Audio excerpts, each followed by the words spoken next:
All right, so in week number 2, we talked, by the way, I'm Dale, this is Amanda.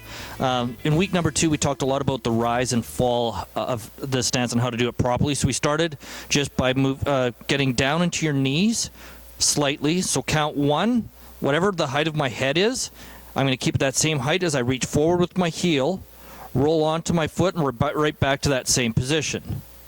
I'm going to reach sideways for 2. Now as my legs start to come together, I'm gradually going to come up onto the balls of my feet. My feet will come together. I'm going to change weight now onto the ball of my left foot, and I'll lower back down into my knees for count 3. So 1, I stay down. 2, I start down, gradually coming up. Transfer weight. 3, gradually go down, back into my knees before I start moving for 1. We talked about the big mistake that people make. They stop here on 3, and then they lowered as they went for 1. We have to make sure we're fully lowered by 3 before we start moving for 1. Okay, so we gave you a few exercises to do that. First exercise, we're just down into your knees, and we just walked across the floor, keeping our head the same height as we walked.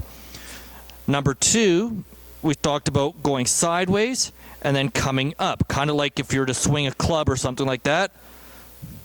So started down, gradually came up.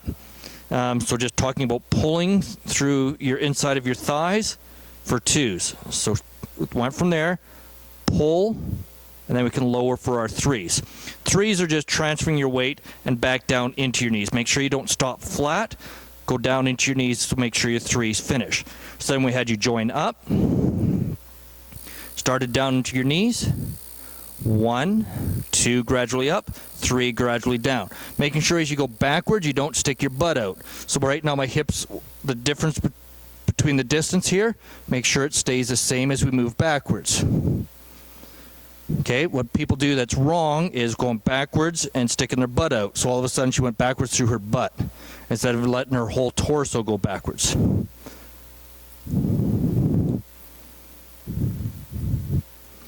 So most of the time we just spent teaching how do we do the rise and fall properly. We also incorporated that into a twinkle. So we get people into the promenade position, making sure your shoulder stays backwards, not forward. Then from here we could just kind of walk in the twinkle position, making sure that your back shoulder doesn't pop forward. So then we went back to the twinkle where we went 1, 2, open up, 3, settle, 1 through the middle, 2, close off, 3, settle. We also talked a little bit about how does this involve in when you get to a silver level. So in a silver level, 1 and 2 is still the same. 1, 2, gradually up. But instead of transferring my weight and lowering here for 3, I'm going to step back onto the ball of my foot, still staying up. Then I'll lower down as my legs come together, and the leg will continue through for 1. 2 is sideways, gradually up. From the up position, take the step forward onto my toe, so I'm still up. Then as I lower, as my feet come together. So 1, 2, 3. 1, 2, 3, 1. So that is the difference between the bronze and the silver level of waltz. And that was everything we did in week number 2.